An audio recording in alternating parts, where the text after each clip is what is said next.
Olá, pessoal! Voltamos com mais um episódio do podcast Pra Pet. É isso mesmo, pessoal. Voltamos com tudo. Vocês acharam que a gente estava quietinho. A gente ficou realmente um pouquinho quietinho, né, Natália? Isso. Só que agora a gente voltou com tudo, com convidados especiais. E agora a gente vai ter um assunto bem polêmico, que está bem alto aí, que é a questão da doença do carrapato, como se trata, sintomas. A gente está com um convidado especial. Primeiro vamos apresentar a mesa, Natália. Nós estamos aqui com a Lucy. Ela é uma profissional de brand.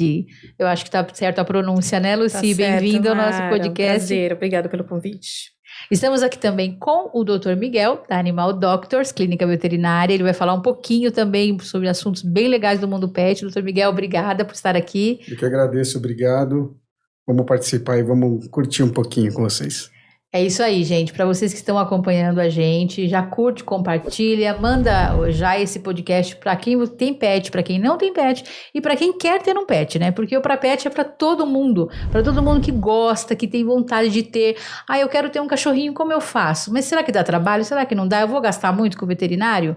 Aí você compartilha, curte, vai, manda. Eu vou dar uns segundinhos para você fazer isso e agora a gente vai entrar no assunto bem legal, que é falar um pouquinho sobre o mundo animal. Então, Dr. Miguel, obrigada por ter aceito o convite para estar aqui com a gente, para falar um pouquinho sobre o mundo animal. Você tem a clínica Animal Doctors, né, que você faz o atendimento clínico, veterinário, cirurgias. Fala um pouquinho da sua formação, do trabalho que você realiza lá na clínica, para a gente começar a apresentar vocês para o nosso público. Quem é o Dr. Miguel na cidade, né? Eu que agradeço estar aqui, a presença, obrigado mesmo. É legal a gente participar e conseguir mostrar um pouquinho o nosso trabalho, né? Eu tenho a clínica Animal Doctors já há 6 anos, né? Eu faço trabalho clínico, cirúrgico lá e a gente tem também especialidades, oncologia, cirurgia ortopédica. Eu sou cirurgião de tecidos moles, né? Não atendo ortopedia, mas a gente tem os especialistas que nos auxiliam lá, anestesistas, né? Temos 2 anestesistas que estão sempre com a gente, cuidando dos nossos pacientes, que sem eles a gente não consegue fazer nada, né? E temos internação 24 horas, atendimento emergencial 24 horas também, né? Eu sou médico veterinário formado em 2006, entre 2006 e 2007 me formei no meio do ano, né? Então já tem bastante tempo que eu tô aí, e fiz algumas especializações, cirurgia principalmente e clínica médica, e é isso, a gente está trabalhando aí nesse meio, gosto muito do que eu faço, né? E é isso. Eu acredito que tem isso do médico veterinário, é um dom, né? As pessoas falam, eu quero ser médico de humanos, que hoje a gente relata a medicina dessa forma, sou médico veterinário, eu sou médico de humanos. E aí você comentou sobre especialidades. Então lá na clínica você atende, né, como cirurgião, como médico veterinário, e quando você precisa de um atendimento com um especialista, você sempre traz um profissional de fora que te auxilia ali. Porque é uma dúvida que se tem, né? O médico veterinário, ele pode fazer tudo? Porque para a medicina humana, você tem que ter especialização em cada, digamos assim, cada parte do corpo. Para a medicina veterinária também funciona assim? Na verdade, você se forma um médico genérico, né? Ou seja, você se forma como um clínico geral. Igual na medicina humana, e depois o pessoal vai para fazer especialidade ou vai fazer mestrado. Quando eu me formei, era assim, era meio que médico clínico geral, fazia de tudo. Na faculdade, a gente já começou ali, naquele momento, já estava começando a ter os movimentos de especializações, né? Mas ainda não era muito comum, né? E de uns 10 anos para cá, a coisa mudou bastante e melhorou, né? Então, isso a gente encara como para melhor, né?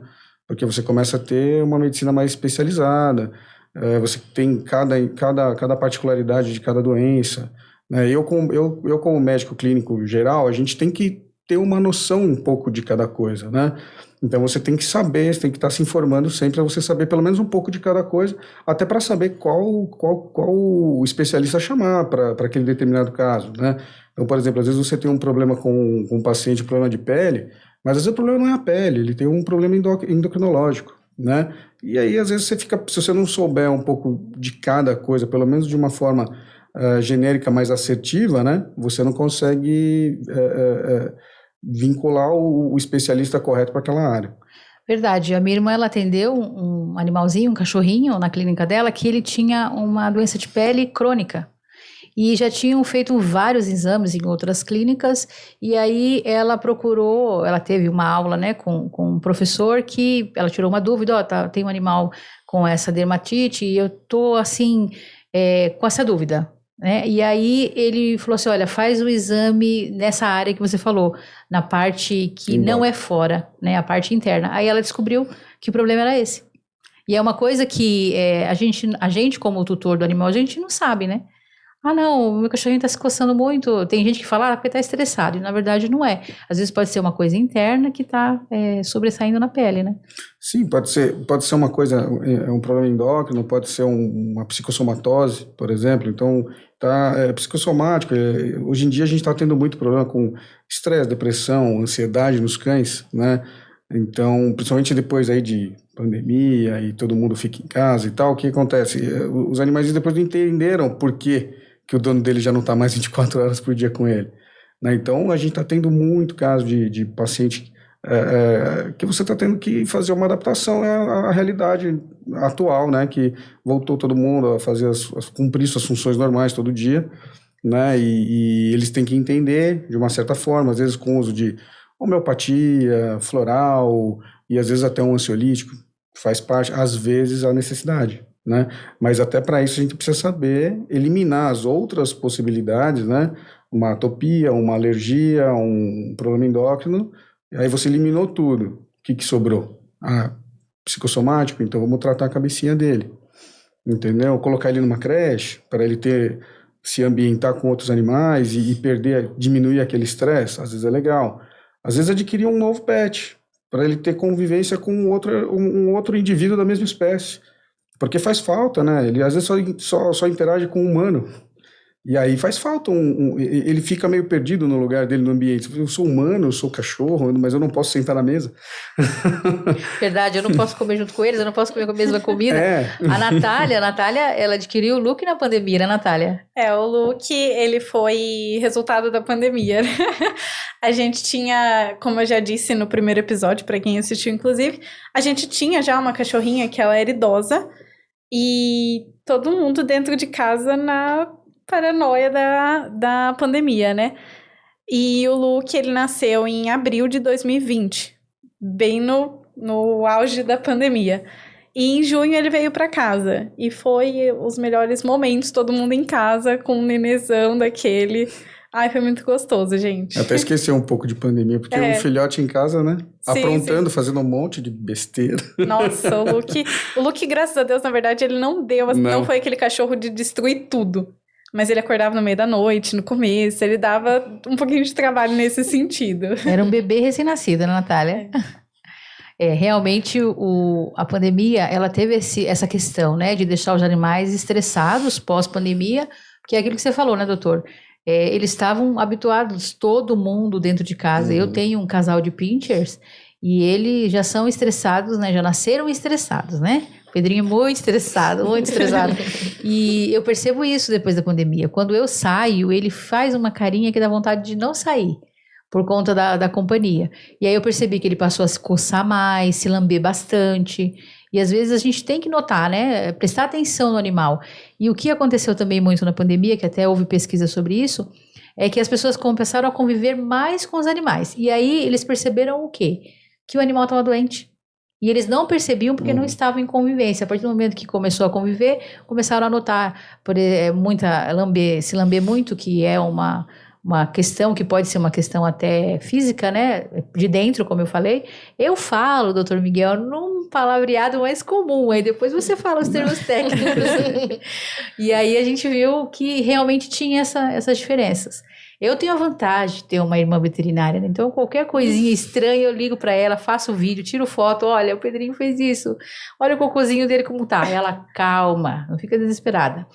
E ela acerta sempre, ela fala, é isso, caso você perceba, leva numa clínica, que ela é de outra cidade, não tem nem como eu levar. Leva numa clínica, caso, mas vamos tratar dessa forma. E normalmente ela sempre acerta. Você também passa por isso, de amigos, logo que ela se formou, acontecia isso. Ai, Samantha, o meu cachorrinho tá assim, assim, assim. Aí ela aprendeu assim com a professora dela. Pode ser duas coisas. é melhor você levar no médico veterinário. É isso mesmo, doutor? É exatamente isso. Na verdade, a minha tática, ao invés de falar são duas coisas, eu falo depende. Certo. Entendeu? Mas porque senão você vincula toda a sua vida só a isso, né? Então, a gente tenta driblar um pouquinho dessa forma, mas é normal. Eu acordo, todo dia quando eu acordo, eu vou pegar meu WhatsApp, tem lá foto de cocô, de uma feridinha, uma fotinha, sabe? Um texto, um podcast. Miguel, oi, tudo bem? Meu cachorro tá. E a resposta sempre vai ser, depende. Eu falo, às vezes, tem muita coisa que, quando eu tenho clientes que já são, assim, proprietários de pacientes meus que são assíduos e que a gente sabe do cuidado, né? Então, às vezes, uma dúvida, a gente consegue resolver pelo WhatsApp. É mais fácil e evita também de trazer, às vezes, tirar aquele paciente que já é mais estressado, ansioso, tirar ele de casa, não é legal. Os animais, eles gostam de rotina, né? E quando você tira isso dele, às vezes aquela questão que a gente já está observando alguns transtornos obsessivos compulsivos, por exemplo, que você disse aí, lambedura, roer unha, morder a ponta da cauda, né? Então, tudo isso são comportamentos compulsivos que eles acabam desenvolvendo para ter uma válvula de escape do estresse e ansiedade, entendeu? Então, isso vem, depois da pandemia, isso se tornou uma coisa mais comum de se ver. Eu, pelo menos, acredito nisso. Vejo isso na casuística da clínica mesmo, diariamente. Então, a gente tem que tomar cuidado conta disso, né? Então, quando não dá para resolver pelo WhatsApp, né? Eu falo, olha, traz, preciso ver. Porque tem coisa que a gente precisa ver, a gente precisa sentir. O tato é importante, o olfato na hora ali daquele tipo de uma ferida, às vezes é importante, o olfato, a gente tem que estar ali, realmente, às vezes a pessoa fala, mas ele precisa ver isso daqui? Precisa. Precisa ver, precisa sentir, precisa palpar, precisa ver como é que é aquilo, se aquilo, qual tipo de tratamento que a gente vai levar adiante. Isso é legal. Você que tá aí acha que, meu animalzinho tá estranho. Leva, gente. Às vezes compensa, né? Às vezes a gente pensa que o barato sai caro quando a gente não leva o nosso animal no médico veterinário e aí depois a gente descobre que a gente pode até perder o animalzinho, né? Hoje é uma necessidade a gente levar o animalzinho. Aqui todos na mesa tem pet, né? A Natália tem o Luke, para você que é seguidor, tá acompanhando aí, né? Compartilha, não esquece. Eu tenho um casal de pincher, o Dr. Miguel tem o Carlão e a Berenice, né? Carlão, a Berenice, a Clara, a Madalena, Meu Deus. a Valentina, o Thor. São todos cachorros? Todos. Nossa, o Carlão, gente, é um Rottweiler lindo. Eu que tenho medo, né? Medo não, receio de cachorro, tenho medo de cachorro grande. Sempre fico assim, meio... A minha irmã tem 10 também. Acho que deve ser o bem do veterinário. Não vamos falar que é mal de veterinário, Natália. É o bem do veterinário ter muitos cachorros. Ela tem 10. E aí chega lá na clínica, eles deixam, ela trata, ela cuida e ela fala, não consigo mandar embora. Já tá com 3 gatos na clínica. Falei, nossa, eu chego lá e espirro muito, porque eu tenho alergia. A gato eu tenho mais do que a cachorro, a gato tem bastante. Então é só eu chegar lá, nossa, tá com 3 gatos, não posso ir mais aqui. Porque só de eu estar no mesmo ambiente que eles, o cheiro do xixi, se eu estiver perto da caixa de areia, eu espirro muito, muito mesmo. Uau. Então é uma alergia bem forte para gato. E ela tá com 3 lá já. E daqui a pouco vai ter 10 também, tenho certeza. Gato você não tem, doutor Miguel? Eu já tive. Hoje em dia não tenho, mas assim, por falta de local mesmo, porque, por exemplo, o Carlão, ele é super tranquilo com os animais, por exemplo, quando eu tô tratando na clínica, né, na internação e tudo mais. Ele é um gentleman, ele não faz mal para ninguém. É um gigante carinhoso. Mas fora dali, por exemplo, no ambiente dele, se tem gato, ele fica meio... Eu tenho medo dele mastigar o gato. Eu pego um aperitivo. Ai, legal. E a gente também tá com a Lucy. A Lucy também tem um pet, né, Lucy? Tem um hamster. Eu tenho um hamster, chama-se Pimenta, que não para, ligada em 220. E surgiu a necessidade, porque eu tenho um filho que hoje está completando 7 anos. Hoje é dia de festa na minha casa. E sentimos a necessidade, moramos em apartamento, e então pensamos em um hamster. E me fala um pouquinho dessa amizade com esse animalzinho, né? Porque o cachorro interage, gato é no canto dele, e o hamster interage? O hamster, né, doutor? O hamster, ele dorme durante o dia, acorda à noite. Então, essa relação, ela acontece nessa transição de quando ele está acordando, nós estamos indo dormir, mas é possível ter ali uma relação afetiva. Tínhamos um outro hamster, e aí agora temos a Pimenta. Quando perdemos a primeira, aí uma choradeira e tal. Por mais que viva, né? Não viva por muito tempo. É um animalzinho que tem um período de vida curto. Curto, né? Os cachorros... Infelizmente. 19, 20 anos. Eu sigo um cachorrinho no TikTok que ele tá com 21 anos. Nossa. E a família trata, assim, realmente um idosinho, com fralda, Olha leva só. pro sol, leva pra passear. E é muito lindo ver esse amor, né? Sim, A Lucy, exatamente. ela é uma profissional de brand, especialista em brand. Você sabe o que é isso? Agora a gente vai falar um pouquinho mais técnico do mundo pet. Da Sim. necessidade de um médico veterinário, de um dono de pet shop, de uma clínica ou então de uma creche se posicionar no mercado pet. E aí, Lucy, me fala um pouquinho, né? Explica um pouquinho o que é ser um especialista em brand pra gente e a necessidade do médico veterinário, do profissional do mundo pet, que é um mundo que está crescendo Sim. muito, ter esse posicionamento aí perante o mercado. Tá, então, primeiramente, um pouquinho da minha história. Eu sou graduada em computação, TI, ciência da computação. Fiz transição de carreira, porque já na faculdade me destacava na parte comercial, de comunicação. Eu falei, o que eu estou fazendo aqui? Mas, enfim, me especializei em marketing, depois em gestão de projetos e agora em branding, que é a minha paixão. O que seria o branding? A construção de uma marca, do que tanto a marca, a empresa, quanto a pessoa física. Então, CPF e CNPJ. Todos precisam de branding? Todos precisam de branding. Eu vou explicar aqui, vocês vão entender melhor ao longo do nosso bate-papo.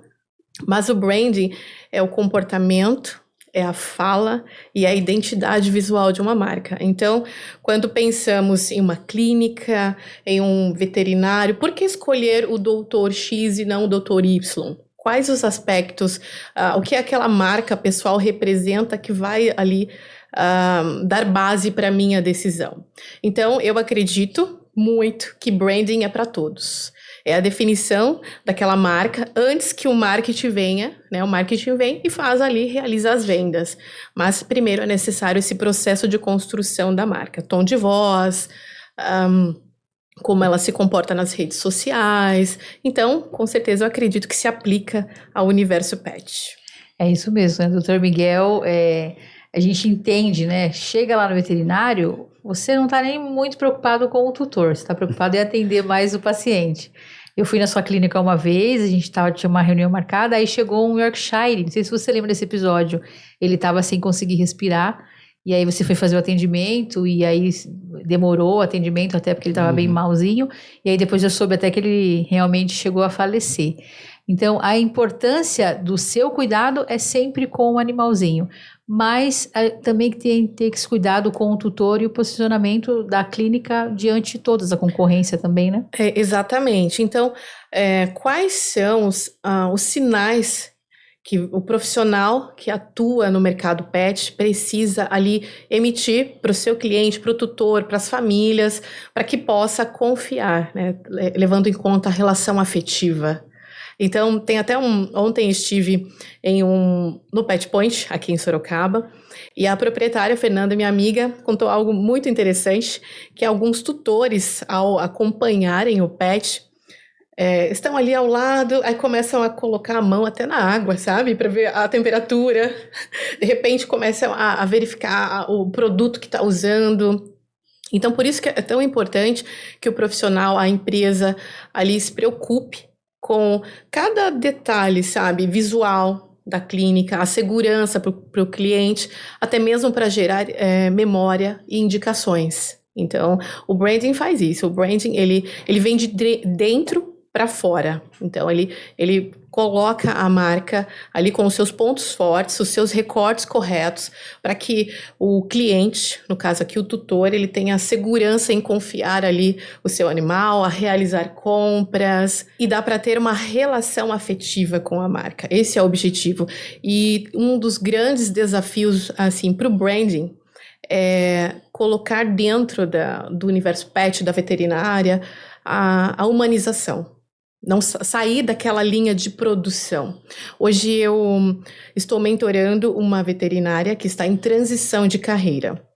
Ela atendia a domicílio, mas o seu trabalho ali não era valorizado, os tutores, ok, ali naquela sala, sabe? Então ela ali gerou um desgaste emocional, ela não gerava valor para os tutores entenderem o trabalho dela, e eles ali foi gerando também questões emocionais. Então o branding levou para ela, como eu quero estar no mercado? Então nós estamos trabalhando posicionamento, fala, postura, visual, e ela já está colhendo muitos frutos aí desta transição através do branding.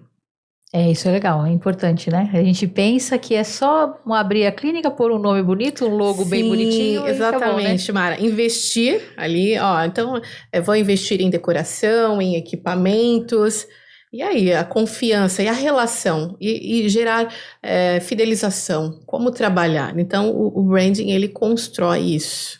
E no caso do Dr. Miguel, ele já tem há 6 anos a clínica aberta, né, doutor? Já tem bastante clientes que são ali fiéis ao Dr. Miguel, bem conhecido na cidade. Muito Fala bom, do Dr. Miguel. Parabéns. Todo mundo conhece ele.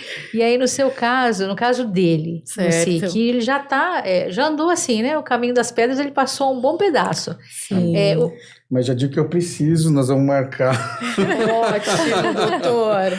Porque desculpa te interromper, mas assim, essa questão da imagem pessoal e da gente conseguir passar isso, para mim, é uma situação. Eu, como alguém que antenado em redes sociais e branding, eu sou um bom... Agora branding, não é doutor, a partir de hoje. Eu sou um bom clínico, entendeu? Então, a gente tem dificuldade. Eu acho que esse pragmatismo também da profissão, você vai ter um ou outro que vai se despontar sozinho sem precisar do auxílio, né? Porque já vem, já meio que com essa coisa do marketing pessoal já enraizado, mas eu mesmo tenho muita dificuldade de como se dizia antigamente, me amostrar. Sim, ser visto, ser lembrado por coisas positivas. Então, nesse caso, é que ele, né, já sinalizou aí que vai precisar dos teus auxílios, mas aí nesse caso, de uma clínica já estabelecida, com um tempo de mercado, o brand também pode auxiliar ele dar uma guinada aí. Com certeza, com certeza. Reforçando, voltando a profissional que eu já atendo na área, ela tem 20 anos de mercado.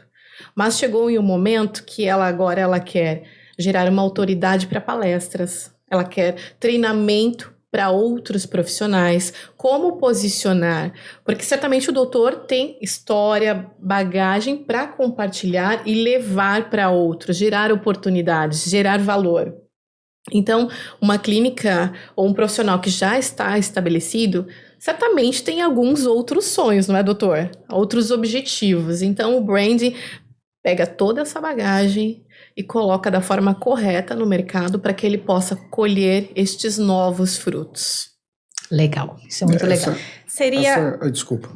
Seria uma interação diretamente com o cliente e reconhecimento da parte também, né? Sim, exatamente. Legal. É o entendimento claro do propósito, da missão, quais os objetivos, quais as transformações aquela marca quer gerar. Então, o branding, ele desenvolve os recortes corretos, ele vai gerar em você, cliente, o entendimento correto do que você quer ali com o propósito do seu trabalho. Porque muitas vezes você abre uma empresa ou você profissional prestador de serviço, aquela luta para construir um entendimento para captação de clientes. Então, o branding, ele realiza através de estratégias técnicas, visuais, fala e de comportamento, porque a marca também se comporta. Entendimentos para você vender sem vender. Então, hoje é possível você não ficar ali aos 4 ventos, ofertando o seu produto. As pessoas virão até você porque você construiu entendimentos corretos através da sua comunicação. Isso é importante. A comunicação é a arte de se fazer entender. Com certeza. Quem é casado sabe que às vezes não funciona. Né? É muito branding para casamento. É verdade, muito, muito. Tem que criar essa alça aí no seu trabalho. Matrimônio, vou pensar. Porque, olha... É mais fácil tocar uma clínica. É verdade. Eu sempre tinha esse hábito, a comunicação é a arte de se fazer entender. Você não está conseguindo se fazer entender. Reformula, por favor, sua pergunta. Mas aí no meu caso, que sou uma profissional de vendas, né, há muitos anos, para mim é comum identificar que a pessoa não está se comunicando, né, Natália? É mais fácil. Mas aí quando não existe essa comunicação assertiva, a gente tem uma profissional igual a Lucy para dar o caminho aí correto, né? Exatamente. Aqueles 3 primeiros segundos, sabe? Ali daquele impacto visual. Quantas vezes nós mesmo, visualmente, já quero. Não sei o que é, mas eu quero. Sabe? Eu recebo muitos contatos, mensagens. Eu não sei direito o que você faz, mas eu quero isso daí. Sabe? Então, ok, então vamos lá, vamos entender melhor. Venda. Costumo falar, né? A beleza no sentido geral é você transformar, né, tudo numa algo de você olhar e falar, quero. É igual um bolo. Se você vai numa cafeteria e você come pelo olhar. Primeiro você olha e fala, nossa, eu quero. Né? Você acaba tendo isso. O primeiro contato do paciente com o médico veterinário normalmente está próximo ali da casa dele, na área de circulação, vai para o trabalho, a tua clínica está bem localizada, não, preciso trazer aqui, não, eu não sabia, mudei para cá, vi que tem uma clínica. E o diferencial, pelo que eu estou entendendo, o que você está falando é isso, é você atrair clientes, mesmo que não sejam de tão perto, mas que vão ver você diferente, posicionado ali na marca, com a sua marca. Exatamente. Quais as transformações eu estou gerando no meu cliente ao ponto de que a sociedade comece a observar e falar, poxa, que legal, onde é que você está indo? O que você está fazendo? A experiência também ao chegar no local, o atendimento, o primeiro contato, todos os pontos de contatos de uma marca, eles precisam estar ali extremamente alinhados. Porque senão não gera memória. Então, quantos lugares nós já fomos, não de repente pelo produto em si, de repente um suco ou um café, mas pela experiência ali do todo, do geral. Eu frequento lugares, peço para comer, ok, mas é mais pela experiência do conjunto ali, do ambiente, do atendimento, a cultura da empresa. O branding faz o alinhamento da cultura, toda a equipe ali tem o mesmo toque, o mesmo olhar de dono. Isso é muito legal para proprietário que quer que os seus colaboradores tenham o mesmo olhar, o mesmo tratamento, o mesmo zelo com a sua empresa, com a sua marca. Que isso é o mais difícil, encontrar profissionais que vistam a camisa mesmo, né? Sim, exatamente. Legal. Vamos falar um pouquinho agora, antes a gente estar no tema principal, né, doutor, que é a doença do carrapato, vamos falar um pouquinho sobre otite, né? A Natália está aqui, vai falar um pouquinho da experiência dela com essa doença no Look, que teve em tratamento há um tempinho atrás, né? Sim. Aí você fica à vontade de tirar dúvidas aí com o doutor Miguel, Natália. Obrigada, Maria. O Look, na verdade, a gente começou a reparar no começo do ano, porque o Luke ele é um cachorro que sempre entra em piscina, o Luke nada em rio, o Luke vai pra praia, então tá sempre ali em contato com água, e eu não sei se de repente é pelo fato de não secar direito, ou ficar em contato direto, não sei direito. A gente começou a reparar porque ele tava se coçando com mais frequência, a orelha, e às vezes ele ficava incomodado, chacoalhando a cabeça repetidamente, né?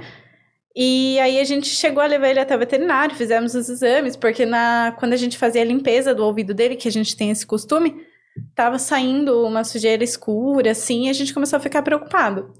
Levamos ele no veterinário e aí descobrimos que era otite, inclusive eu não sei se era do lado esquerdo ou direito que tava um pouquinho pior, que chegou até sair sangue, né? Iniciamos um tratamento, não lembro o nome do medicamento, ficamos 15 a 20 dias fazendo tratamento, e tá tudo bem, melhorou, o Luke tá 100%, não fica mais com esses comportamentos estranhos. Aí eu gostaria até de perguntar pro doutor alguns alertas, quais os sinais que a gente tem que prestar atenção, né, pra evitar que fique pior os sintomas. Certo. Então, na verdade, assim, é interessante a tua pergunta, a tua colocação a gente tem que prestar atenção, primeiro de tudo, que anatomicamente o ouvido do cão é muito diferente do nosso. Então, o nosso é um canal curto, reto, e no final você vai ter ali o tímpano onde você não pode mexer e vai lesionar, né? O do cão, ele é longo e tortuoso, tá? Então dificilmente você vai, ao limpar com cuidado e com carinho, você não vai lesionar o tímpano dele, tá? Então é bem interessante a questão anatômica, porque a gente acha que é igual ao nosso, né? Então, por exemplo, quando vai numa piscina, entra num lago, alguma coisa, como você disse que o Luke gosta, né? Se vocês conseguir, toda vez que ele fizer isso, secar o ouvido dele, você já vai diminuir em 70%, 80% o risco dele ter uma otite, tá? Otite é um nome bem genérico para uma série de problemas que pode ter no ouvido, tá? Então, por exemplo, otite, você pode ter uma otite bacteriana, fúngica, por ácaro, causada por ácaro, né? São as sarnas de ouvido, né? Pólipos, tumorzinhos, neoplasias, enfim. Então, é um genericão, tá? Então, chacoalhou a cabeça, coçou bastante, é otite. Quase sempre é isso. Mas aí a gente tem que, às vezes, distinguir. Depende. Né? Depende. Depende é importantíssimo, Sim. porque você tem que distinguir que tipo de otite é aquela. A maioria dos medicamentos que a gente tem hoje no mercado, eles são genéricos também. Ele mata bactéria, fungo e um ou outro vai pegar um ácarozinho, tá? Então, normalmente, deu certo o tratamento com o Luke, né? Ótimo. Provavelmente podia ser um funguinho, ou um ácaro, ou as duas coisas, né? Ou uma bactéria, né? Depende, às vezes tem um mau cheiro muito forte e tudo mais, e aí a gente vai direcionando o tratamento. Mas eu falo muito o seguinte, quando você começa a tratar o ouvido de um cão e recidiva em 4 meses, 3 meses, geralmente não é outra otite, é a mesma, que foi mal curada, tá? E aí você está desenvolvendo muitas vezes uma superbactéria, está tratando pouco tempo, e aí para você ser mais assertivo, vale muito mais a pena você fazer um suavezinho, mandar para um laboratório, distinguir que tipo de bactéria que é aquela, fazer uma cultura, antibiograma, para você fazer um tratamento assertivo.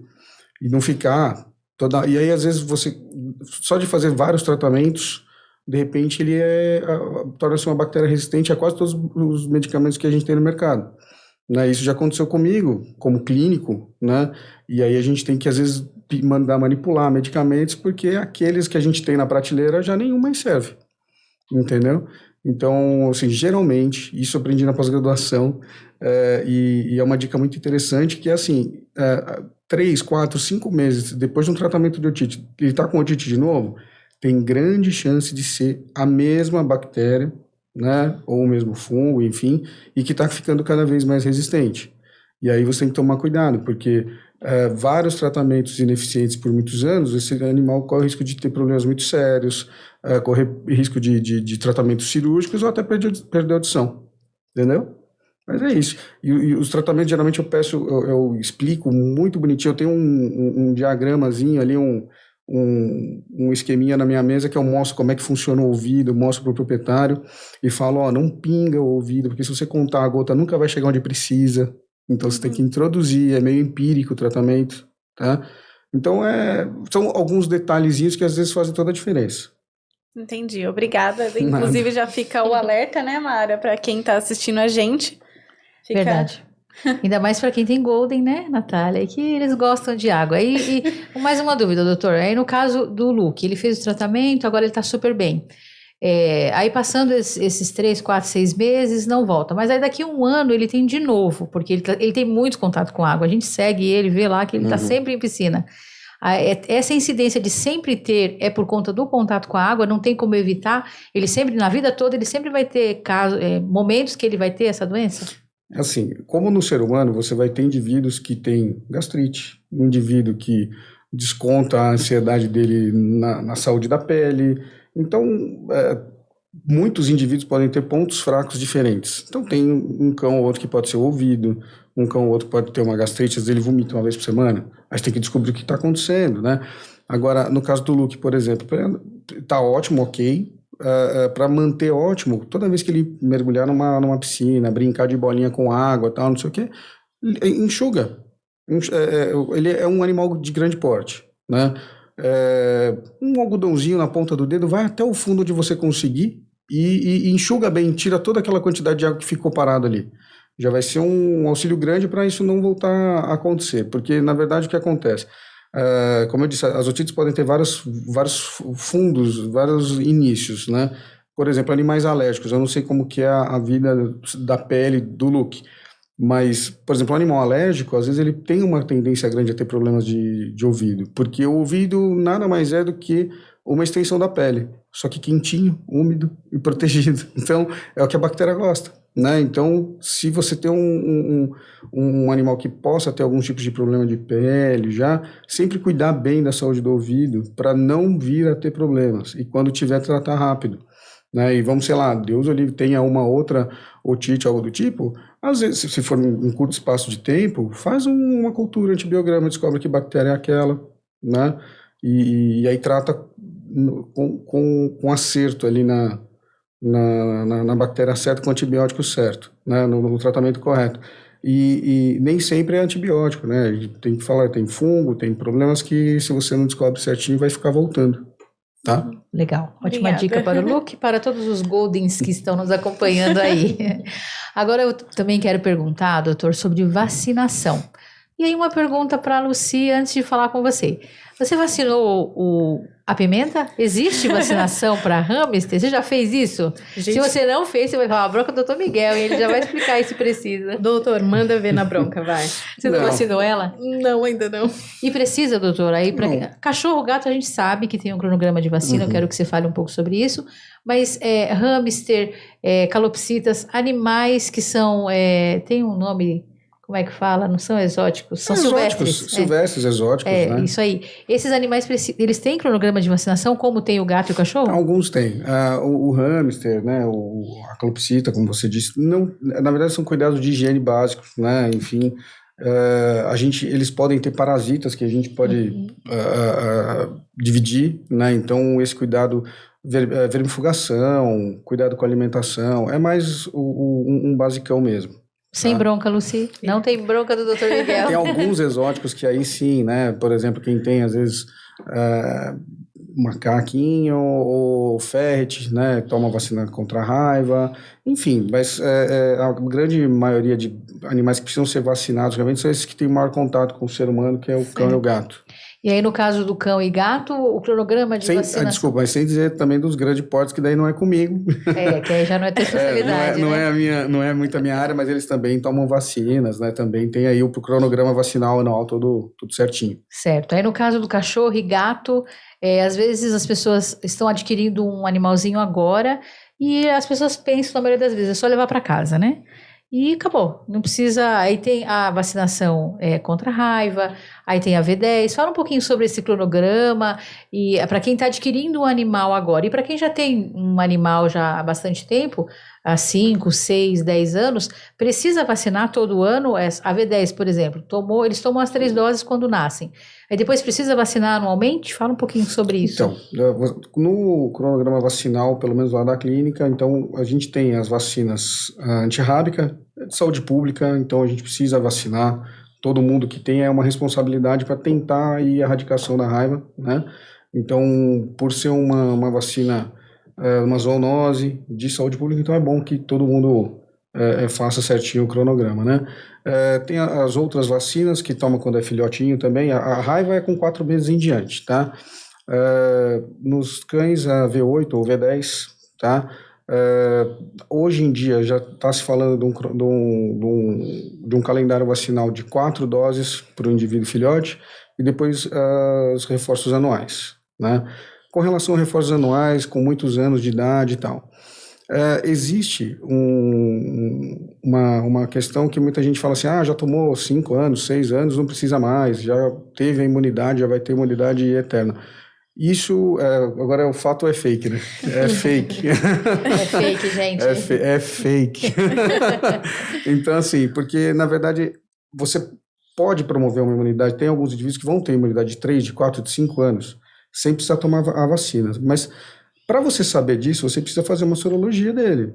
Porque, lembrando que a V10 ou V8 são 8 doenças, né? Então, assim, por exemplo, uma das doenças que você cuida quando você usa uma V10 ou uma V8 são as leptospiroses, tá? Então, a leptospirose, ela não passa de 1 ano. Então, a partir daí, você já tem aí uma questão. Então, vou fazer, por exemplo, todo ano no meu cachorrinho eu vou fazer a sorologia para parvovirose, sinomose, coronavírus. Isso, coronavírus. O cão tem um coronavírus, mas ele é intestinal, tá? Que protege V8 e V10, elas protegem. Contra o coronavírus? Contra o coronavírus canino, né?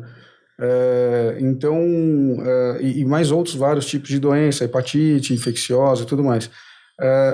Então, assim, o que seria o correto? Não quero vacinar, vou ser o mais natural possível, vou fazer as de filhote e quero continuar com essa questão da saúde sem vacina. Então, você vai ter que, para você ter qualidade de vida, não ter dor de cabeça com veterinário, né? E com o cuidado, é lógico, a gente tem que ter, porque é o nosso bichinho, hoje em dia são os filhos, né? É uma extensão da família, né? Então, o ideal seria, se você fizesse para cada uma dessas doenças, uma sorologia para saber se você tem uma imunidade adquirida, né? E aí o que acontece? Chega numa coisa que eu acho que às vezes acaba não sendo muito vantajoso, porque os exames são caros, tá? E vamos supor, você faz contra todas as doenças. Aí você não, o seu paciente, né, o meu paciente no caso, o seu cachorrinho, ele não promoveu imunidade contra 4 doenças. Você não vai ter uma vacina única para aquilo lá. Você vai fazer a V8 ou a V10. É mais barato então a vacina anualmente do que todo esse trabalho. Exatamente. Assim, é aquela coisa, né? Às vezes a gente tem que fugir um pouco do ideal para o que é mais viável, né? Eu tenho proprietários de pacientes meus que fazem para as principais. Por exemplo, ele faz para sinomose, parvo e eu acho que ele faz contra a corona também. É uma médica, mas é a única, só ela faz. E quase todas as vezes que ela fez, tivemos que vacinar. Entendeu? Então... Mas ela quis fazer, né? Então, é uma questão que eu achei legal. Serviu até como experiência para mim, né? Mas, nesse sentido, acho que vale a pena vacinar anualmente, bonitinho, né? A não ser que esse paciente tenha algum tipo de problema, que aí... Mas, normalmente, as vacinas não são algo pesado e que aquilo vai causar algum problema de saúde no paciente. Tá? É mais um sinal de carinho mesmo, de atenção, porque doenças graves podem acontecer e ser necessária uma internação de dias, e aí ele se recupera, ok, mas pode gerar um óbito. São doenças virais, né? E o vírus é aquela coisa, o vírus ele não tem remédio. O remédio para o vírus é o teu organismo. Né? Ele vai ter um ciclo. Se o ciclo dele dura 21 dias, se chegar no 22º dia e ele estiver bem, ok, ele vai se recuperar. Mas e às vezes não chega no 22º dia, entendeu?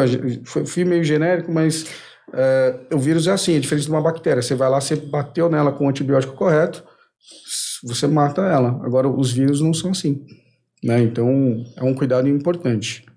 Isso é importante, né? Tá com tudo em dia, vacinação. A gente falou no episódio passado sobre vacinação e atestado médico. Para você que não assistiu o episódio passado, tá lá no nosso canal do YouTube, pode assistir.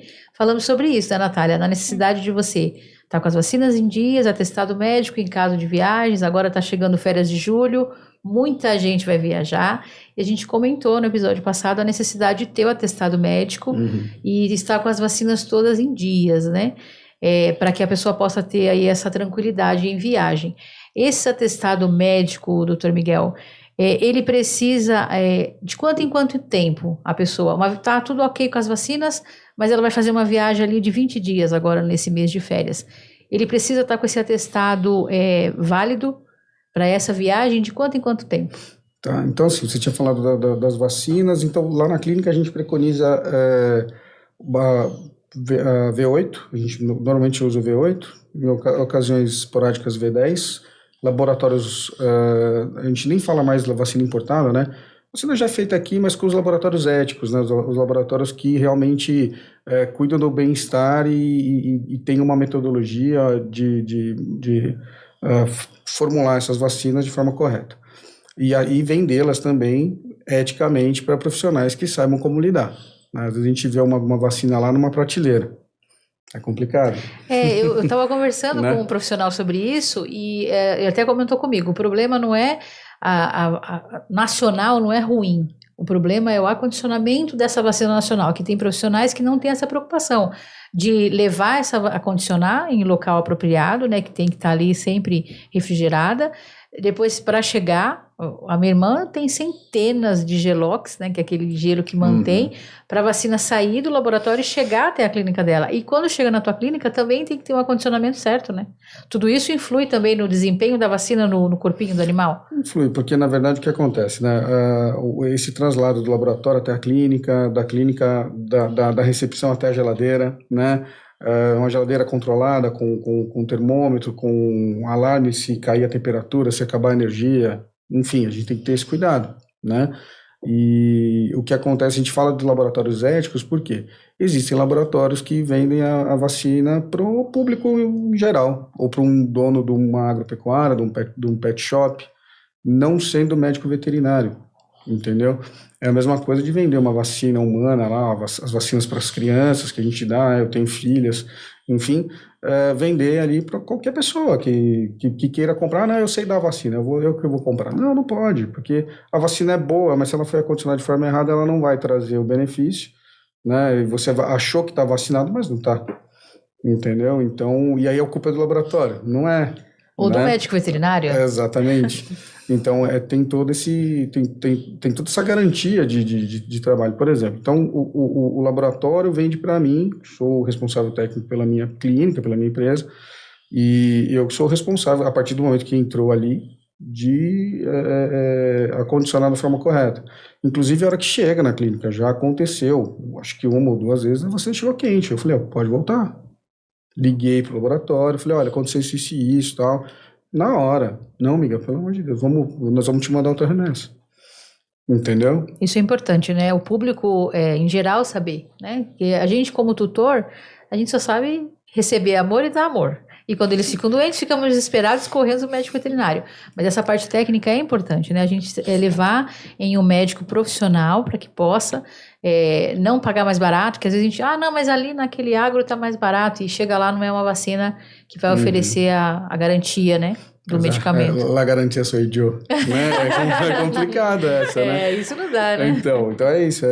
Na verdade, ter todos os processos corretos para, no final ali, o paciente que está recebendo, receber uma vacina que realmente vai transmitir imunidade. Né? Então, o protocolo vacinal lá da clínica, a gente faz, hoje em dia, 4 doses, com intervalo de 21 dias entre elas da V8, tá? Ou V10, esporadicamente. Também usamos a vacina de gripe, também no protocolo vacinal do filhote, geralmente a segunda ou a terceira dose, junto com uma das V8. A bordetela é importante porque a gripe é uma gripe causada pela bordetela bronquicéptica, que também pode ser uma zoonose em indivíduos imunossuprimidos, imunodebilitados. Então eu sempre indico, porque eu já peguei, acho que uns 2 casos de filhos de proprietários com bordetela. Que aí, no caso, zoonose é o termo que se usa para patologias que também acometem animal e o tutor. Isso, que somos ou portadores ou pacientes, e cada um pode transmitir entre si e até para os animais e os animais para nós, né? Então, também acontece, tá? Tem muito médico, às vezes um médico humano mesmo que não sabe, e já aconteceu, de falar, olha, já viu, aconteceu isso comigo quando eu trabalhava em São Paulo, a proprietária, eu tinha tratado o paciente de gripe, de tosse dos canis, que a gente vulgarmente chamava de tosse dos canis, e quando o menininho, o filho estava doente, com gripe, não passava, internou, pneumonia, tudo, e eu falei que, poxa, já conversou com o médico que o seu animalzinho teve essa doença e tal, que foi tratado e tudo mais, e não, falou que não tem nada a ver. Eu mandei um monte de artigo, peguei artigos científicos, pedi um e-mail, mandei para o médico, e era, entendeu? Então, assim, é comum? Não é comum. Mas ainda mais criança, que agarra, beija, aperta, dorme junto. Não só criança, né, Natália? É isso que eu ia complementar agora. Não só criança. Não só criança. Então, assim, mas é que eles têm um sistema imunológico um pouquinho mais sensível que o nosso. Verdade. Né? Ainda não está ativo normalmente. Então, eles podem adquirir. Uma pessoa, às vezes, tem na casa uma pessoa que está fazendo um tratamento oncológico, também está com a imunidade lá embaixo, né? Enfim, nossos estresses do dia a dia. Não dorme, não almoça, não sei o quê, e corre para cá, corre para lá. Aí, às vezes, você pode acabar pegando uma coisa dessa, né? Existe a vacina de giardia, que a gente deixa bem a cargo do proprietário, explicamos tudo, prós e contras. Então, assim, é uma vacina onde o animal, às vezes, pode adquirir a doença, né? Ele mesmo vacinado, ele pode adquirir giardia, tá?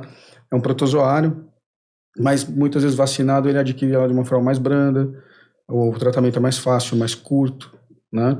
E, em tese, teoricamente, ele não vai disseminar a doença, porque normalmente o animal vacinado, os ovinhos, né, que vão para o ambiente através das fezes pela giardia, eles são estéreis.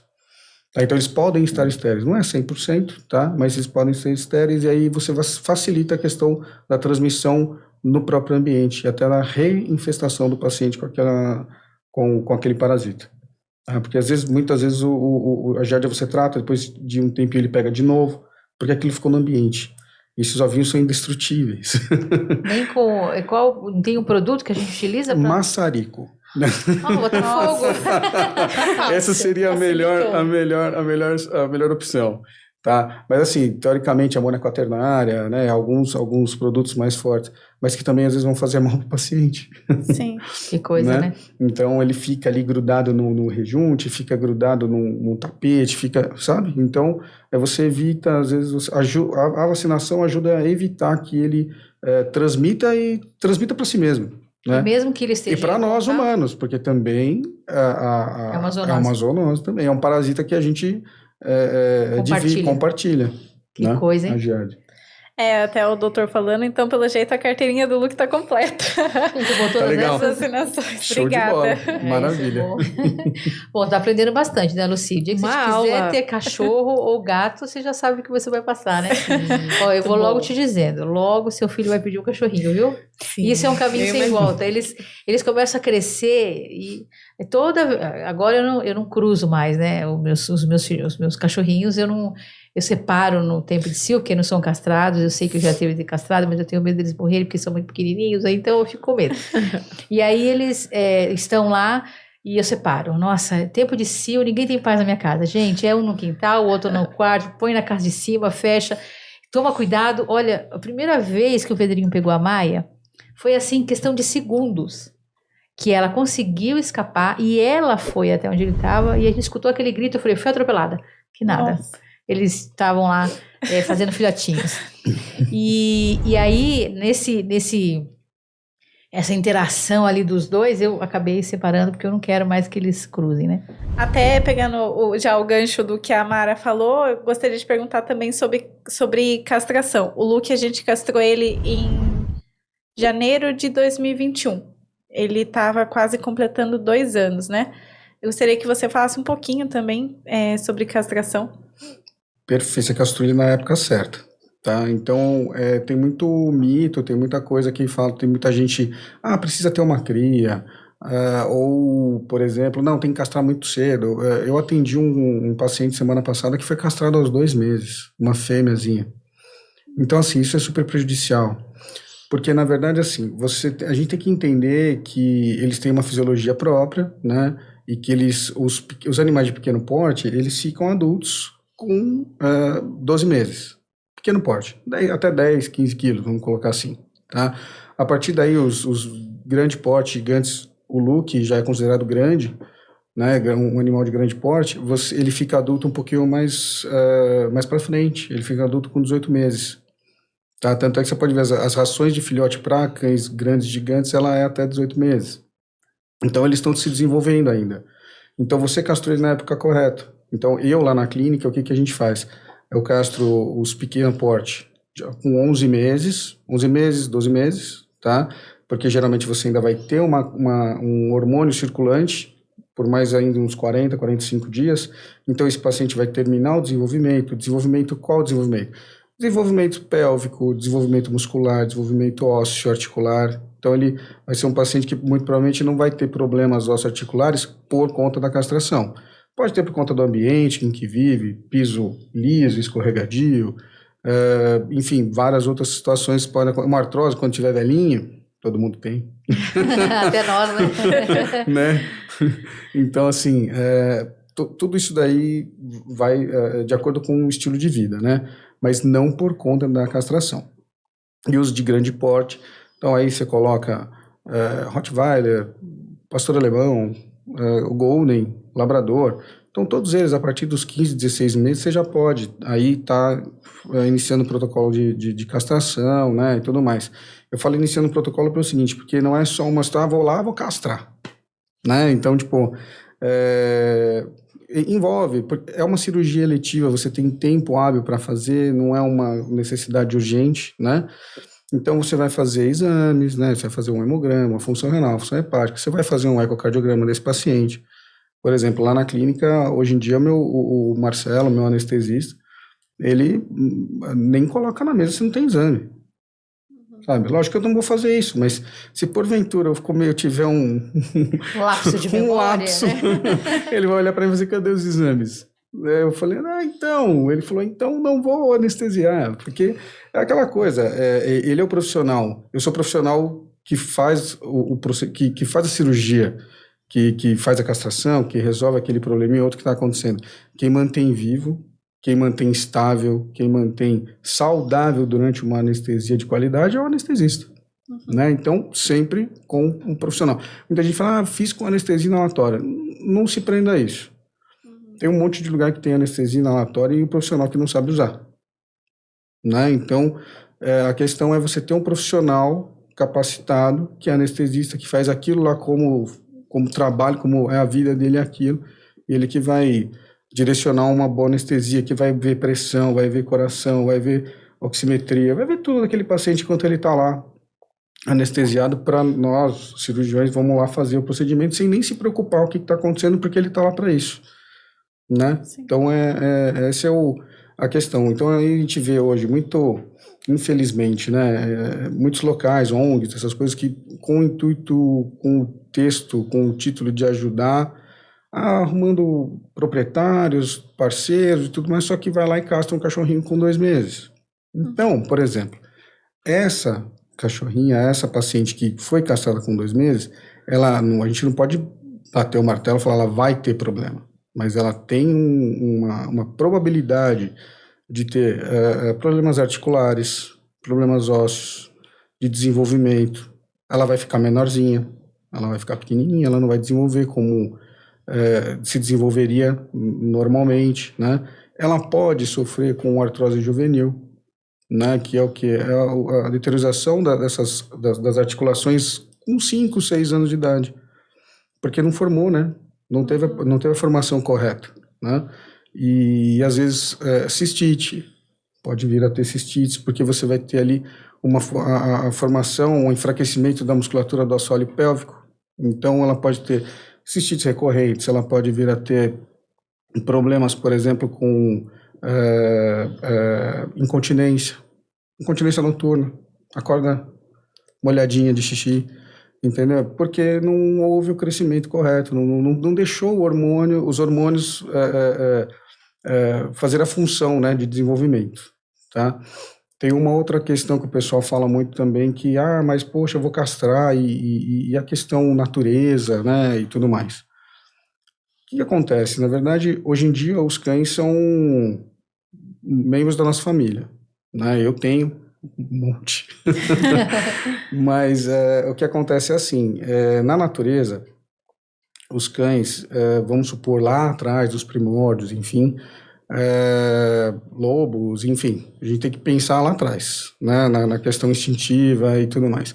Qual era a expectativa de vida deles? Né? Não passava de 6, 7, 8 anos, porque começa a ficar idoso, vira presa, tem doenças, enfim, uma série de coisas.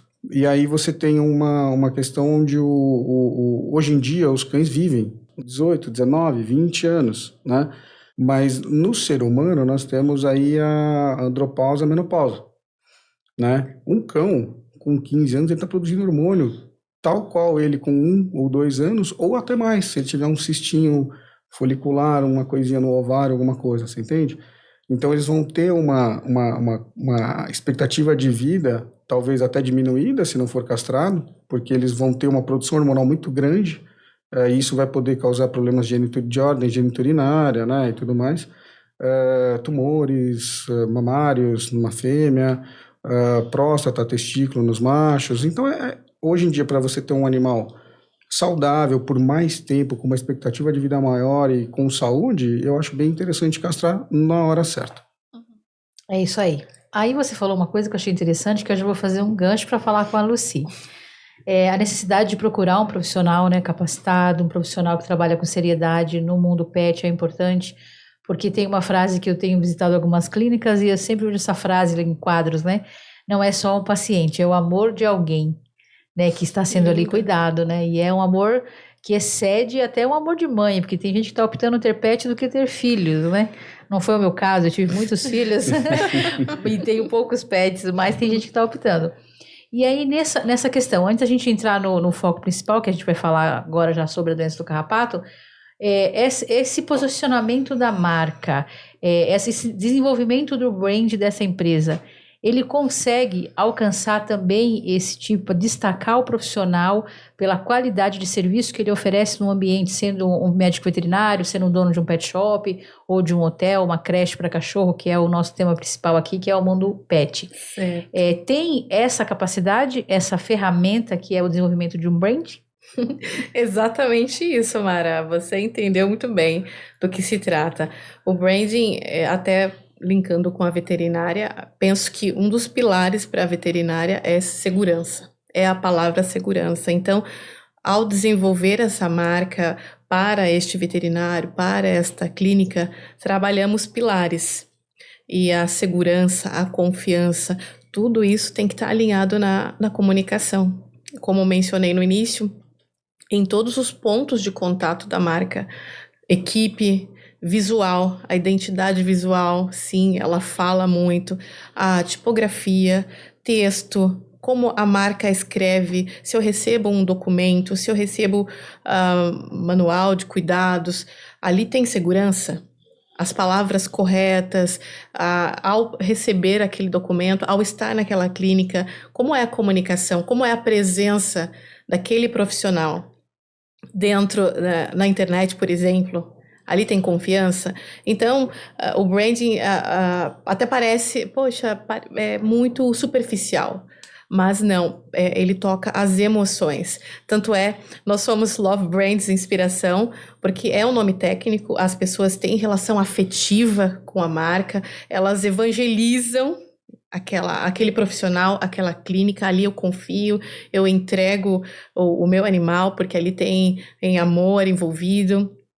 Então, sim, o branding ele constrói através da comunicação visual, comportamento do time, tudo ali alinhado e amarrado ali bonitinho para que possa gerar confiança, amor, respeito, humor.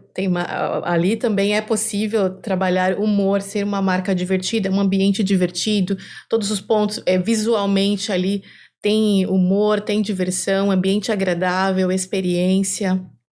Então, o branding é para todos.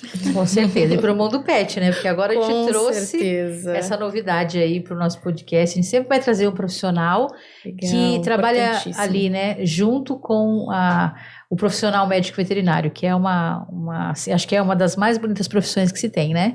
E agora a gente vai falar sobre o nosso tema central, que é a questão da doença do carrapato, né? A gente ouve aí recentemente algumas pessoas morreram porque contraíram a febre maculosa, que é transmitida pelo carrapato, assim, de maneira mais comum, foi dito muito nas mídias e nas redes sociais, do carrapato estrela.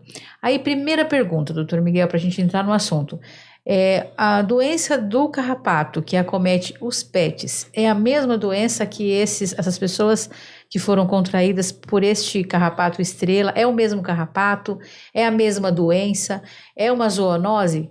Lembrando, como a gente comentou agora há pouco, né, gente? A zoonose é quando a mesma doença pode acometer tanto o adulto humano, o adulto não, né? O humano quanto o animal. E aí, no caso da doença do carrapato, é a mesma? A doença da febre maculosa com a doença do carrapato? É o mesmo carrapato? Quais são os sintomas? Tratamento? Doutor, fica à vontade. Então, na verdade, assim, é importante falar que existem várias doenças do carrapato. Tá? É que popularmente se fala doença do carrapato. Então, vamos lá, vamos falar da febre maculosa primeiro, né? Em destaque aí por conta do que aconteceu. Ela é uma zoonose, tá? Ela é transmitida, ela usa ou vários outros mamíferos como vetores, né?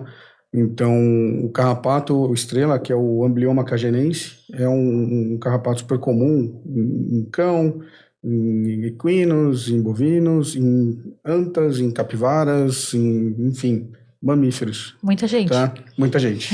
Várias gentes. Várias gente.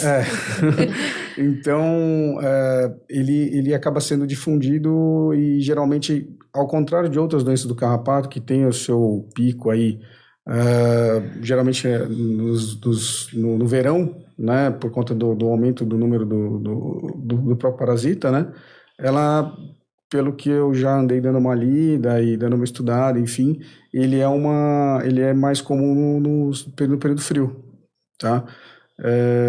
A grande diferença, assim, as características dele são um pouco diferentes das doenças do carrapato que a gente mais vê de ocorrência comum nos cães, tá? Até em gato tem doença do carrapato, tá?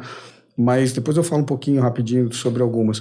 Mas as dos cães, normalmente que a gente mais tem notícias são a anaplasmose, erliquiose e babesiose, tá? Elas têm vários subtipos, enfim, mas inclusive a babesiose é uma que tem um subtipo que pode atingir os gatos, tá? Mas numa casuística, você não tem uma correlação dessas doenças com o ser humano, tá? A febre maculosa você tem, né? Então, a febre maculosa usa o ser humano como um dos hospedeiros, tá? Então, na grande maioria dos hospedeiros onde ela alcança, humanos, cães e tudo mais, ela pode levar a óbito, tá? Geralmente, quando esse parasita, quando isso é uma bactéria, tá? É a Rickettsia rickettsii, ela é inoculada pela picada do carrapato. Existem alguns estudos que mostram que o carrapato tem que ficar promovendo o repasto. O repasto é a alimentação dele no ser humano, né? Por algumas horas, tá? Para ela ser transmitida e iniciar os problemas de saúde. Normalmente, de 48 horas, 72 horas, começa a ter sintomas clínicos e aí vai ter sintomas muito genéricos, tá? Febre, dor no corpo, petequias, que são pintinhas, né, nas mãos, no corpo, hematomas, enfim. E aí ela atinge também o núcleo das células, das hemácias, enfim, provocando queda de plaqueta, anemia, e aí o decorrer aí vai ficando grave, né? Mas o tratamento de quase todas elas é com o mesmo antibiótico, tá? Então você tem antibióticos que são bactericidas, outros bacteriostáticos, né? Enfim, normalmente, se eu não me engano, a doxiciclina é utilizada, tá? No tratamento do ser humano, mas aí é por conta dos médicos, eu não é a minha área, eu cuido de bicho. Mas, então a febre maculosa é uma zoonose de ocorrência sazonal, né? Transmitida pelo Amblioma cagenense, que é o carrapato estrela, e ela pode ser utilizar como vetores capivara. O cão é muito pouco, tá? Nesse tipo de doença da febre maculosa. Eu, pelo menos, eu não me lembro de ter pego nenhum animal já para tratar com a febre maculosa e que possa ter transmitido isso para algum ser humano. É mais mesmo vindo de capivara ou outros, gambazinho, né? Enfim, eles podem transmitir também, tá? Agora, a gente pega muito aqui, principalmente aqui em Sorocaba, região, né? Itu, Votorantim, né? Pega muito essas outras doenças do carrapato, que aí elas não têm correlação nenhuma com a febre maculosa, tá?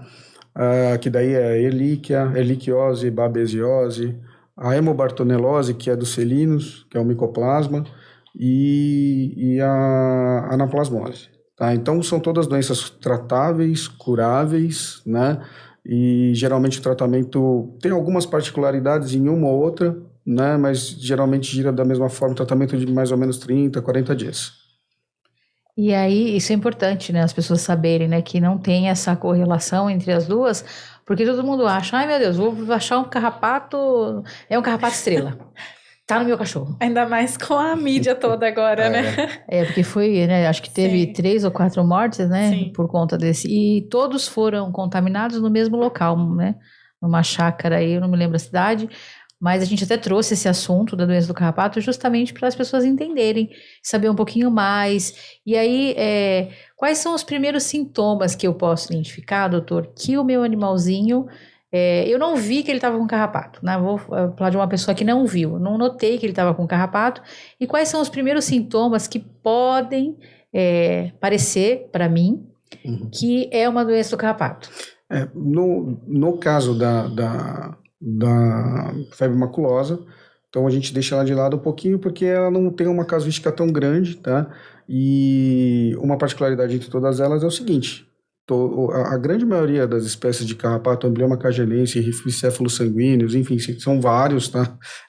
Essas pragas tem de monte, mas todos eles são potencialmente portadores e podem carrear a doença, tá? Mas nem sempre aquele carrapato está infectado. Eu achava que era só um carrapato. E vermelhinho quando era bebê e quando ele fosse grande cinza. Nem tem um monte. Não, eu vou contar uma coisa engraçada agora que aconteceu comigo quando eu era criança. A minha mãe, eu sou a filha mais velha e as minhas irmãs nasceram em seguida. A gente tem pouca diferença de idade. E aí tinha eu, um pouquinho maior, com uns 3 aninhos, e a minha irmã tinha acabado de estar com 1 ano mais ou menos. E a minha mãe estava cuidando dos afazeres e ela viu que tinha uma pintinha na minha testa. Aí eu passava por ela, ela fazia assim, que isso? E seguia. Mas ali na correria, ela falava, que isso? Aí ela falou que quando ela foi olhar, era um carrapato preso na minha testa. Eu, bebezinha. E assim, aí ela falou, deixa eu olhar. Ela sentou, ela viu, aí ela foi lá com a pinça, tirou bem devagarzinho, graças a Deus não sofri nenhum dano, tô bem. Tô bem depois de tantos anos. Mas é isso, você vê, não era um portador de nenhuma doença.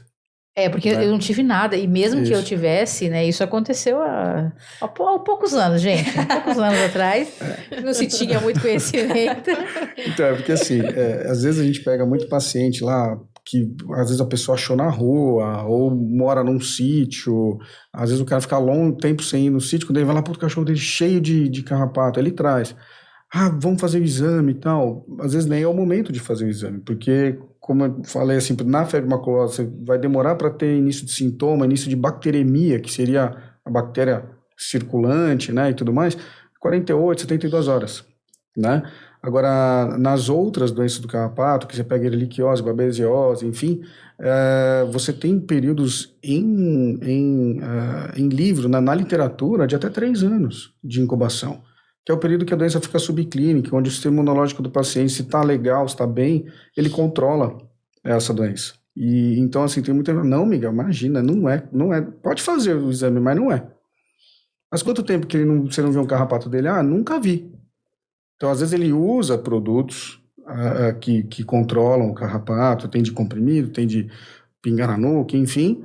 Mas às vezes naquele período estava no finalzinho, estava na hora de repetir, o carrapato conseguiu subir, picar, até morreu, depois sumiu, mas ele conseguiu inocular a doença, né? E às vezes ficou anos e anos e anos e anos, e quando você vai ver, realmente era a doença do carrapato, já numa fase crônica da doença, que pode agudizar. O que é isso? Aí sim causar os problemas que você me perguntou.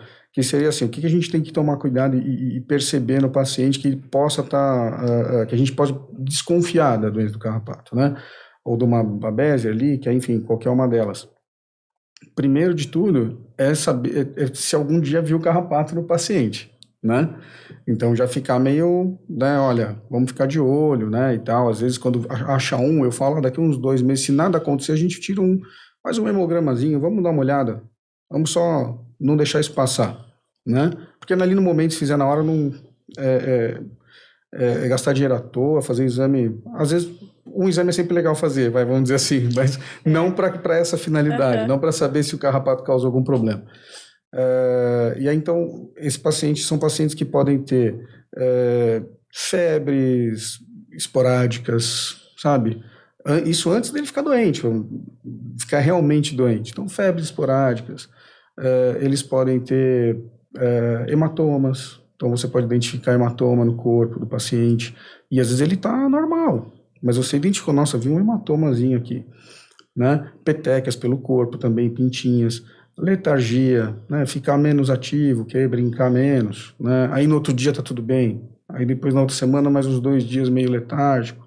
Então isso pode estar sendo causado por uma febre, e ele ali está perdendo apetite, perdendo a vontade de brincar, dor no corpo. É lógico que ele não vai saber dizer isso, mas a gente vai observar isso como pela letargia. Às vezes você pega no animalzinho, ele chora, né? Epistaxe. Epistaxe é um sintoma bem característico, que já numa fase um pouquinho adiantada da doença, que seria o sangramento nasal. Tá? Então, é uma doença que ela pode causar sangramentos, hemorragias espontâneas, porque ela vai estar combatendo as plaquetas, os fatores de coagulação do paciente, né? Então, por isso, a partir daí, ela se torna muito grave, né?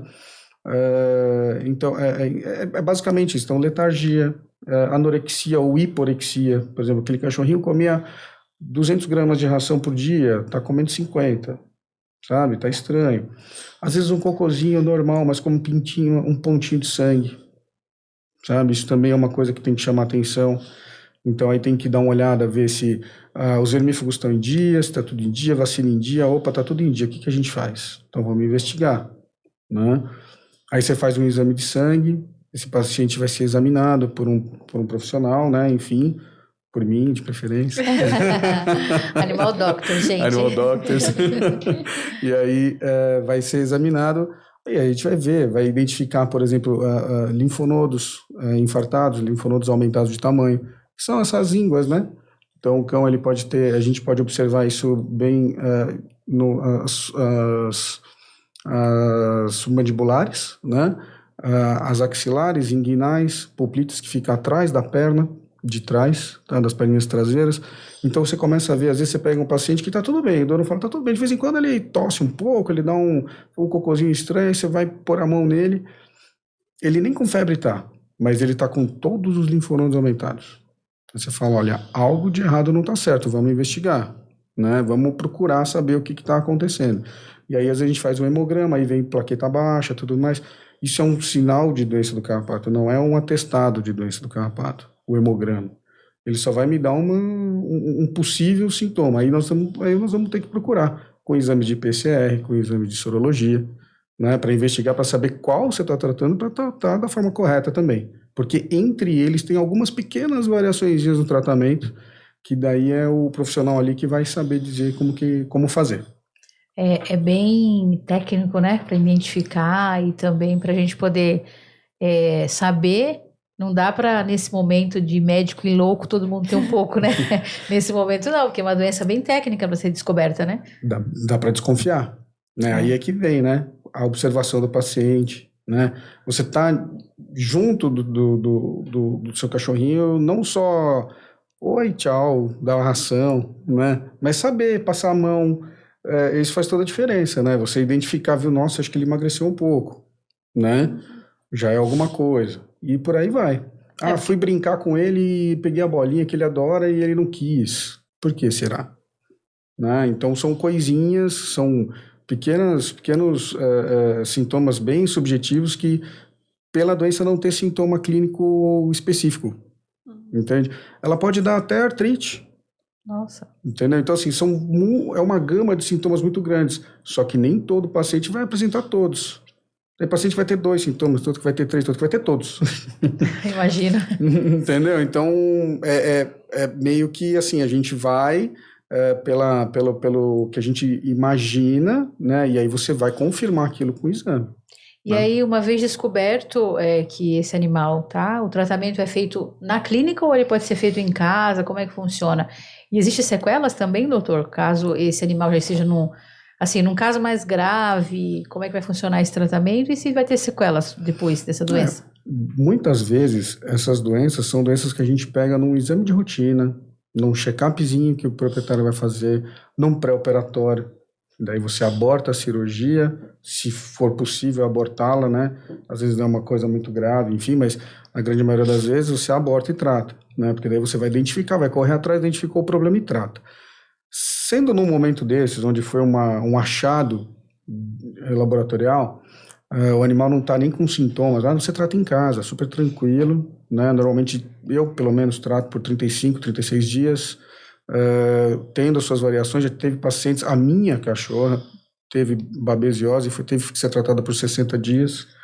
Então, você vê que tem muita variação até de terapia, tá? Por que que eu estou dizendo isso? Porque às vezes você confirma o ok, né, do tratamento com exames. Ah, não tá legal ainda, vamos continuar. Ah, não tá legal, vamos continuar, né? Porque até nisso, hoje em dia, por exemplo, quando eu me formei, a erliquiose, a babesiose, você tratava com 14 dias. Até menos. Hoje em dia, aí depois foi para 21, foi para 30, 36. Por quê? Os agentes que vão matar tanto a Rickettsia, né, quanto a bactéria, quanto o protozoário, eles são geralmente os mesmos há muitos anos, há 30 anos. Não se descobriu nada novo, mais específico e melhor para esse tratamento. Então, os tratamentos são antigos. Então, o que a gente tem que fazer? A gente tem que aumentar o tempo de exposição do paciente e do agente causador da doença ao antibiótico, né? Então, vai ficando cada vez mais longo o tratamento. Tá? Que coisa, né? E esse tratamento longo provoca, às vezes, uma gastrite, Então, esse animal, durante todo o tratamento, ele vai ter que estar sendo supervisionado pelo profissional médico veterinário. Certo. Né? Que às vezes pode dar uma diarreia por conta do medicamento, ele pode ter uma recaída, ele pode ter gastrite. Se ele tiver gastrite, começa a vomitar, aí você tem que hospitalizar esse animal. Tem que hospitalizar o paciente, porque ele vai ter que não pode parar o tratamento, né? Então aí precisa hospitalizar porque ele está muito mal. Não, é porque o organismo dele não está aguentando. Então aí você vai ter que fornecer o tratamento intravenoso, fornecer suporte. Ele vai ficar desidratado, tomando remédio, o fígado vai sentir, o rim vai sentir. Então tem tudo isso. Nos casos mais graves, quando a gente pega a doença já um pouquinho avançada, já em caso de epistaxe, que são os sangramentos nasais, as hemorragias, enfim, hemorragias intestinais também acontecem, você vai ter um paciente que vai precisar ser hospitalizado, porque ele não, primeiro que às vezes ele já não está comendo, então ele precisa se alimentar para poder ser tratado, né? Então, às vezes, você pode internar, se ele responder muito bem, às vezes você interna ele por 5, 6 dias e depois você devolve ele para casa, porque todo mundo se recupera melhor em casa. Verdade, até eles, né? Todos, né? A casa é a casa. Né? Embora o cão, geralmente, ele seja um paciente que, na grande maioria das vezes, a gente se familiariza, o pessoal lá da clínica cuida, brinca, faz carinho e acaba virando uma extensão da casa, mas a casa é a casa. Né? O dono junto, né, e tudo mais, é outra história. Então, tudo é melhor em casa. Então, mas a gente só fica realmente enquanto esse paciente está com dificuldade de se alimentar, de ser medicado e tudo mais. Existem outros casos mais graves ainda, onde você já tem uma esplenomegalia, que é um problema que a gente vê aí quando precisa fazer um ultrassom. O paciente está com o baço pode ser muito agredido nessa doença, né? Porque o paciente está perdendo célula sanguínea para o parasita ou para a bactéria, está tendo morte de hemácias, plaquetas, enfim, e quem está tendo que recompor isso, trabalhar muito em cima disso, lógico, o organismo inteiro fica sob tensão, mas o baço é um órgão que está extremamente tensionado nessa fase, porque ele está tendo que produzir, às vezes, 3, 4, 5 vezes mais do que ele produzia para tentar recuperar, né? Então o baço fica grande, o paciente tem muita dor abdominal, né? Essa dor abdominal gera muitos gases, ele fica ofegante, enfim, é uma reação em cadeia, tá? Então esse paciente precisa ser hospitalizado, muitas vezes ele precisa realmente de uma transfusão de sangue, tá? Então vai chegar um momento que, se o tratamento não está sendo eficiente ou se o tratamento iniciou de uma forma muito tardia, né? Aí você vai ser necessário uma transfusão de sangue para você ganhar tempo para poder iniciar um tratamento mais agudo, mais incisivo, para a partir dessa transfusão conseguir levar ele ao sucesso do tratamento. Legal. E sequelas tem, doutor, depois do tratamento feito? Olha, com sucesso? Então, na verdade, assim, geralmente bem tratado fica tudo ok, fica tudo bem. Tá? Eu já peguei, por exemplo, alguns pacientes com problemas articulares, né, como eu falei, o paciente às vezes chega com uma paraparesia, né, uma paraplegia temporal, por produção de um complexo antígeno-anticorpo, onde ele inibe a transmissão neurológica naquele ponto, ele fica aparentemente paraplégico. Depois de 10 dias de tratamento, ele já volta a andar, por exemplo. Então, às vezes ele pode ficar, depois disso, ficar com uma sensibilidade, por exemplo, na coluna, tá? Então, por exemplo, ele pode ser um paciente que vai sofrer depois de artrose, de uma artritezinha, fez um frio, ele dá uma mancada, sabe? Então, porque pela doença causar uma poliartrite, tá? Não causar sempre, tá? Alguns pacientes podem vir a ter esse tipo de problema. Já tive pacientes, por exemplo, que houve uma hiperfunção esplênica, né? Uma hiperfunção do baço, e depois de um tempo esse baço não diminuía de tamanho, continuava sempre inflamado, o animal já estava curado, já estava tratado, e aí realmente às vezes teve que ser feita a necessidade de extração cirúrgica do baço, tá? Porque o órgão realmente aí ele teve um prejuízo muito grande e não retorno. O paciente está curado, mas ele tem dor, tá enorme, enfim. Anemias hemolíticas, anemias autoimunes podem ter um início com a doença do carrapato também. Então aí depois esse paciente vai ter que ser acompanhado, né? Vai fazer acompanhamento com hemograma, com alguns outros exames, onde às vezes a gente só dá realmente alta para esse paciente depois de 1 ano de tratamento. Uma aula, né, Natália? Com certeza. Você que está acompanhando aí já sabe, né? Compartilha com quem tem pet. Quem tem pet gosta de ir muito para sítio, né, Natália? Você viaja muito, hein? O que é um deles. Fica sempre de olho. Foi muito legal, doutor Miguel. Foi bem esclarecedor, né? Por ser um assunto bem polêmico dos últimos dias. Né? Foi muito bacana ter a Lucy falando um pouquinho sobre a beleza da gente levar a marca com excelência, né, para todos. Foi bem legal. Agora eu vou dar alguns minutinhos, né, para cada um de vocês dar o seu último recadinho para a gente encerrar o nosso podcast e acabou, gente. Eu sei que vocês estão adorando o assunto. Eu também gostei bastante. Estou quase querendo fazer medicina veterinária, brincadeira. Não é comigo. Mas aí, Lucy, qual é o recadinho que você dá para os profissionais, né, que estão nos assistindo? Porque tem muita gente que gosta de pet, mas tem gente que é profissional da área que vai acompanhar também esse episódio. Qual é a dica que você dá para que esse profissional se apaixone em desenvolver a sua marca através de um desenvolvimento mais específico do Brands? Bem, eu deixo aqui para os profissionais, as clínicas, a palavra coerência.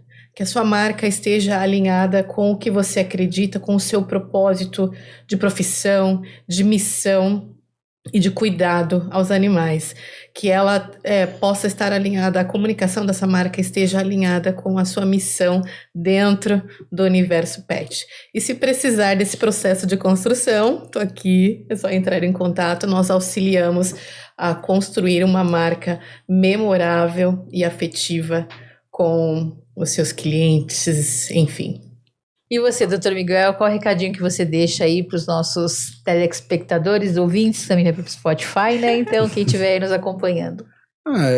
Na verdade, assim, não esperar o paciente tá malzinho.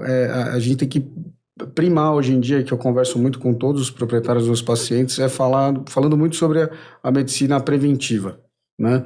Levar para um check-up 1 vez, 2 vezes por ano, só para ver como é que tá, faz um examezinho, uma coisa simples, que às vezes a gente, num exame de sangue bem bobinho, vamos dizer assim, a gente consegue sinalizar uma coisinha ou outra de ruim que possa estar acontecendo.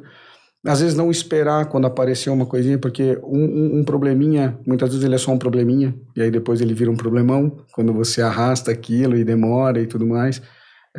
E o principal que eu acho assim, é prestar atenção no paciente, todo dia, né? Prestar atenção no paciente, é fazer o carinho, mas é fazer um carinho igual você faz no filho. Nossa, passei a mão na minha filha aqui atrás, que é isso daqui? E é verdade, isso aconteceu. Era um linfonodo, entendeu? E eu fui no médico e tudo mais. Então é importante esse olhar um pouquinho mais de amor, de carinho e um pouquinho crítico para você tentar entender uma coisinha diferente que possa estar acontecendo. Eu tirei um exemplo lá de casa. Depois que houve essas mortes por conta dessa doença do carrapato, em humanos, eu fiquei super preocupada. E aí eu sempre falo para as crianças, dá uma olhadinha, vê se eles não tomam carrapato. E aí quando eu subo para tomar sol com eles, que eu tomo sol em cima da minha casa, tem uma outra casa, eu sempre subo com eles.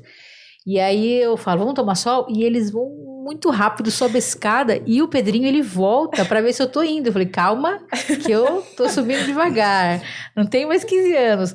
E chega lá e eu observo tudo, olho dentro do ouvido, aperto ele assim, devagarzinho, para identificar se não tem nada. Principalmente por ele ser pincher, né? O pelo é bem curtinho. Então dá pra eu sentir. Já no teu caso, né? O O look. do look é meio complicado, mas tem que sempre estar atento, É, né? É bom. De tudo. De vez em quando, aquele carinho mais crítico, Sim. sabe? É isso aí. Aqui não, tá tudo bem, Sim, né? o pelo dele, ele é muito comprido, o pelo dele, mas a pele é muito clarinha, então é fácil de você, conforme for, a gente penteia direto ele com a rasqueadeira, né, pra tirar o excesso de pelo. Então ali a gente consegue ver um pouco da pele, consegue ver de repente se tem uma manchinha vermelha, alguma coisa, então Sim. na parte da pele é mais fácil, mas no pelo é um pouquinho mais complicado. É isso aí, gente. O nosso podcast chegou ao fim. Você que gostou, compartilha, curte, segue a gente, porque a gente vai ter sempre novidades no mundo pet, sempre um profissional legal falando sobre doenças, falando sobre tratamentos e também ensinando a gente sermos tutores mais responsáveis. Gente, não é só pegar um animalzinho e deixar lá. Você tem que ter um olhar crítico, como o Dr. Miguel falou, e também ter um olhar de amor. Porque se você ama, você cuida. Então eu agradeço aí de vocês estarem com a gente todo esse tempo e acompanhe nas redes sociais, porque sempre vai ter novidades, tá bom?